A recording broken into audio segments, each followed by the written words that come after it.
Hello, everybody, and welcome into a new episode of Prep Rally, high school sports podcast produced by the Daily Journal and djournal.com, and also a webcast. If you're watching this, welcome in. If you're not watching it and just listening to it, but want to go watch it, check it out at djournal.com. Of course, you can listen to the podcast version on iTunes, your podcast app, or at preprally.djournal.com. I'm your host, Brad Locke, along with Gene Phelps, senior writer for the Daily Journal. How you doing, Gene? I'm doing well. Good. You don't have to introduce me as a senior.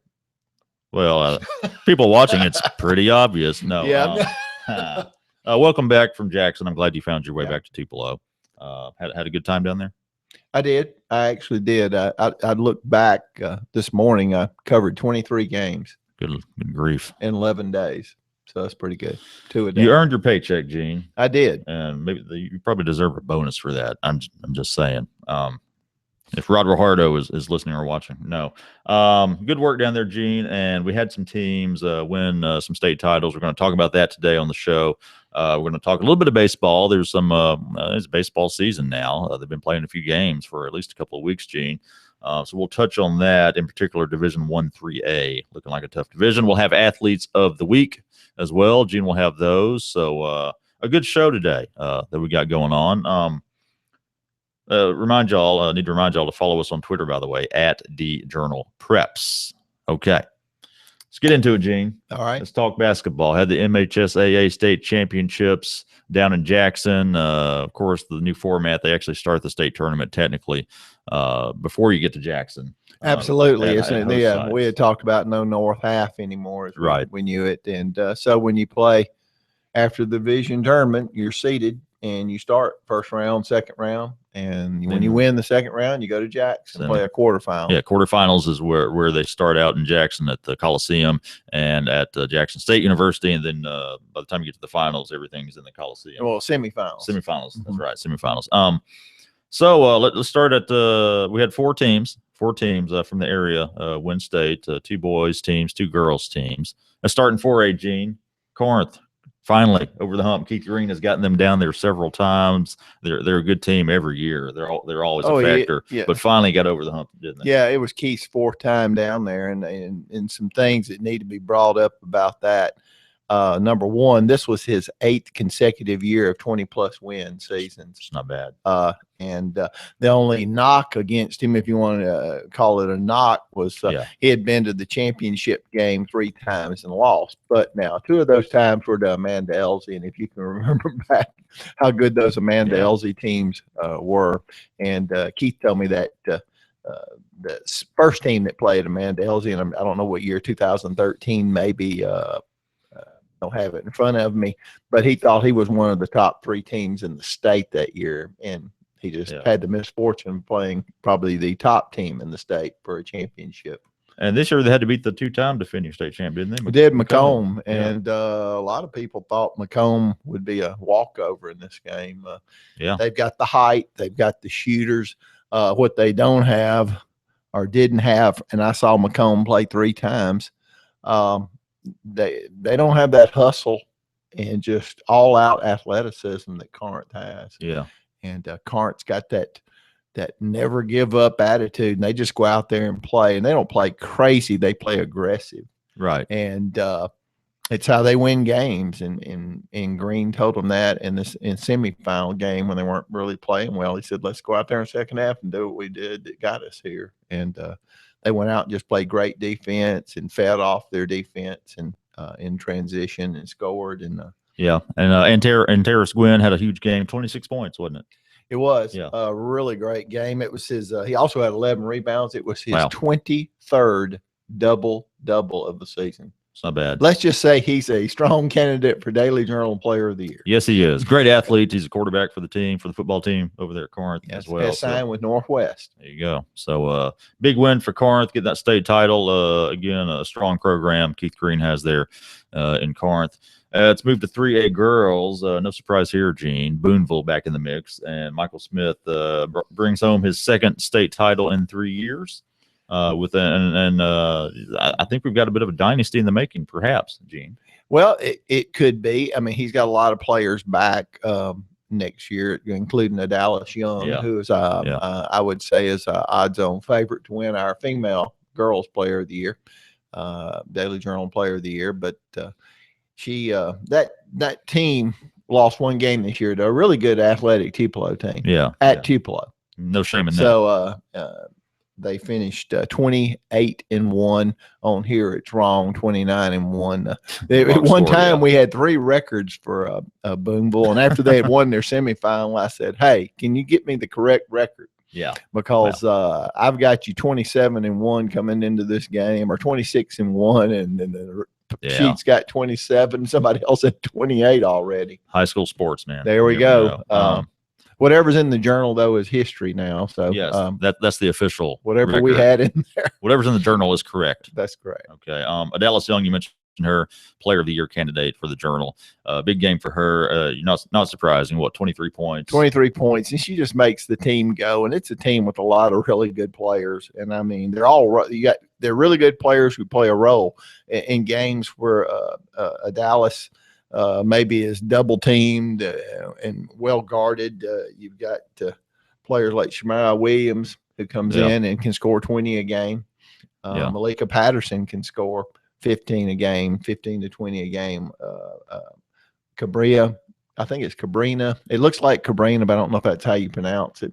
I'm not going to try to do that today. Hill is their point guard, and she really is an unsung hero because she plays a lot of havoc on traps and defensively, and has had some key steals in big games throughout the season. And she's probably, when it's all said and done, one of the main reasons they got there. To the championship. So that's 3 consecutive trips to the championship game for Boonville, and they've won 2 of those.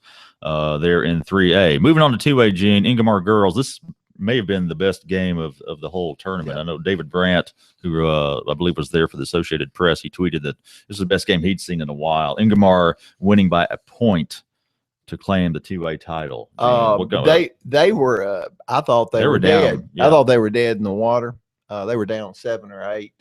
And things were not looking good. It kind of reminded me of the comeback East Webster had last year in its game. And this was against an undefeated Heidelberg team, by the way. So you got an intimidation factor of sorts there. And you've got a team of, and I wrote about dynasties, really this Ingomar team. I mean, they started, I believe, 2 freshmen, 3 sophomores. Wow. No seniors, right? No seniors on this Ingomar team. The oldest player will be a senior next year. Okay. But we'll talk about that in a minute. But the game itself, Gene, I want to touch on that first. They're down 7 or 8, and they come back. And walk us through that last quarter. Well, it was close, and Ingomar just kind of methodically started taking just started making defensive stops. They got a 5-second call. They got a couple of steals. I mean, it was just, I think Heidelberger went back. They had like 5 empty trips. And that'll get you beat every time. And Ingomar was either hitting free throws or scoring. And it was a low-scoring game. 41-40 was the final. So Ingomar, its first state title since '94. And you mentioned, Gene, how young they are. And Trent Adair, he's got a team coming back that's obviously going to be favored. I mean, they moved up in class this year, 1A to 2A. They did. And still dominated most teams they played and ended up winning the state title. You want to talk about a dynasty in the making? I know it's only one championship here with this squad, but you never know. You don't know. You've got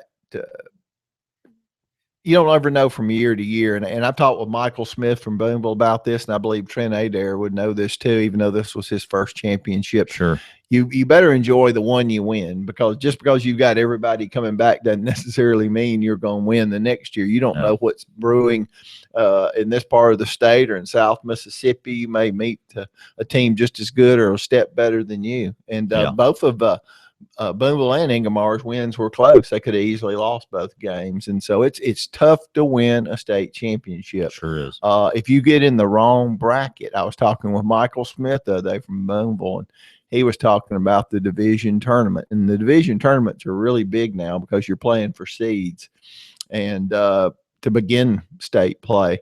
And had they not stopped New Site, which was making a run on them in the championship game of the division tournament, they would have been in the opposite bracket and had to go to, I believe it was, I don't remember if it was I think it was West Tallahatchie maybe. Okay. But anyway, it was a tough road game that Boonville may have had to make. Yeah. And New Site got beat. Yeah. And so Boonville's run could have ended on just a close loss in the division. So you never know. It's all about what bracket you get in, and then you're gonna have to beat some tough teams to win. Yeah, yeah. Ingomar beat a tough. Boonville beat a tough Tylertown team to make it to where they are. And then in 1A boys, Ashland, another area team, bringing home the state title. DeAndre Tippler, I believe he's the kind of the star of that team. Kind of drove them to victory, Gene, and just kind of their run and gun style seemed to really carry them against a West Lowndes team that, you look at them when they walk on the court, probably pretty impressive looking, more so than Ashland. This West Lowndes team, Hulka had no answer for. Yeah, they didn't. In the state semis, and Jimmy Guy McDonald, the coach at Hulka, pointed that out. And so you kind of figure when they walk on the court, hey, look at those guys. And West Lowndes got big guys who can play. And I'm talking like 6'3", 6'4", stocky, but can play, and they're athletic. And at 1A, size is a rare commodity sometimes. It is. And but this Ashland team, and it's DeAnthony Tippler. DeAnthony Tippler, I'm sorry. He's a cousin of the coach, Raleigh Tippler. Yes. They're cousins. Some people thought he might have been his son. He is really a phenomenal player. He's a sophomore. Yeah. Scored 23 points in the championship game. Just made big play after big play. And most of those kids are coming back. Really? Okay. And so we could see Ashland battling for a state tournament every year here for the next couple of years. Okay, so again, 4 teams from the area claiming state titles down in Jackson: Corinth boys, Boonville girls, Ingomar girls, Ashland boys. And that's pretty much it for basketball. I mean, we'll have the all-area team here in the coming weeks. Gene mentioned a couple of Player of the Year candidates. So look out for that in the coming weeks. Let's move on to baseball, Gene. It's baseball season. Yep. It's baseball weather out there. Which I know absolutely nothing about, as you know, when you come back from being so ingrained in the state basketball and the playoffs prior to that, and you come back. Luckily, I have someone like David Wheeler who was able to take up the slack for us. Yep, and I've been trying to keep up with things mostly through David's writings, and I want to talk in particular about Division 1-3A. It's a tough division. We know we've talked about girls basketball this year was tough in 1-3A. Well, it's tough in baseball too. You got Kossuth. This story David had a couple days ago, actually yesterday in the Journal, and also you can find it at djournal.com. Talking about Division 1-3A, Kossuth, a team that won state titles in 2013 and 14. They got a new coach this year, Josh Dowdy, but they figure to be in the mix. But Gene, they're off to a 6-1 start. And they've got, they got some talent, and they got Jacob Wilcher. You know about him, Gene. Ole Miss I do. I covered him when he was a freshman in that 19-inning game against Independence. I believe it was 19 innings. It was so long, I can't remember how long it was. Yeah. And they actually went down that year and beat Sumrall. Yep. And they were like one of those teams that was just happy to be there, and nobody gave them a chance, including me, against Sumrall. I thought that would be a 2-game sweep by Sumrall. Yeah. And an established power. And it was the beginning of Kossuth establishing itself as a baseball power. And they've still got some guys left from that 2014 team. Wilcher's one including of them. Wilcher. Yeah, and that program up there is just really going. But they're in a tough division. You've got Alcorn Central. You've got Morville. Yep. And Morville's off, I believe. They're like 7-1 now. They beat Boonville last night. Sam Harrison threw a no-hitter. Right. Yeah. I mean, good grief. I mean, just all the talent in that one division and all the competitiveness. And one of those teams will probably have to beat the other one to maybe go to state. Who knows? Yeah. It's a tough division there. Kossuth, again, with a lot of experience. And but it's not going to be easy. We just mentioned Morville. Sam Harrington, did want to mention him throwing that no-hitter in a 9-0 win over Boonville on Tuesday night. He's an Itawamba signing. Yeah, ICC. So I believe that makes him 3-0 on the season. So look out for Morville as well. But again, just in Belmont, just a tough division in 1-3A. And we'll talk more baseball as we go on deeper into the season here on Prep Rally, Gene. But let's go ahead and now do the athletes of the week. Every week we do this. So we pick a male and a female athlete from the area who's had a particularly good week Let's start with the female, Gene. Who we got? All right. I'm on pull a fast one on you. Uh-oh. And I'm going to award female athlete of the week to Boonville. Boonville's defense. The whole team. The whole team, their defensive whammy they put on Choctaw Central second half. They were 1 for 19. Choctaw Central had 1 field goal in the second half. It was a layup in the opening 3 minutes of the third quarter. That was, they shot 5.3%. I have never seen that in all the years I've been covering. And a state championship, no less. That's unbelievable. In a state championship game, and that Choctaw Central game was very methodical in the first half. My wife, who was there with me, said, "Is there any way Boonville can win?" And I said, "Not if Choctaw Central keeps playing like this." Well, they didn't. No. And Boonville turned it up defensively. So, okay, the Boonville basketball team, in particular the defense. There you go. Player of the week. Athletes of the week. Athletes of the week. There you go. A male athlete now, Gene. Who we got? And Terrace Gwynn. There you go. Corinth. Can't beat him. 23rd double-double of the year in the championship game. The catalyst of a team that upset a 2-time defending champion that a lot of people thought would be a 3-time champion. Yeah, 26 points, 11 rebounds, you said, in that game? I believe that was it, yeah. That's what you call rising to the occasion right there. So, and Terrace Gwynn, a heck of an athlete and athlete of the week here on Prep Rally. And that's it for this edition. Thank you all for tuning in. Again, follow us on Twitter at DJournalPreps. Send us an email, preprally@journalinc.com. Again, this is a webcast. It's also a podcast. If you want to listen to the podcast only, you can find it easily on iTunes. Just type in Prep Rally, download the episodes, listen to it whenever and wherever you want. That's the beauty of it. You can also find it on any other podcast app if you don't have an iPhone, or you can listen online on your web browser at preprally.djournal.com. So be sure to check out also our other sports podcast, a double coverage, new episode coming tomorrow, Thursday, with Logan Lowry and Parrish Alford talking MSU and Ole Miss sports. And of course, 3 days a week, we got the memo with myself and W. Derek Russell talking about news and entertainment and stuff going on in the area. You can listen to both of those podcasts on iTunes or your podcast apps. Double coverage also online at doublecoverage.djournal.com. The memo is at memo.djournal.com. And we've got a new episode today, in fact. You can look for that later on. So that's it. Thank you all again for tuning in. For Gene Phelps. Gene, again, glad to have you back. Peace. All right. We'll see y'all next week. Thank you.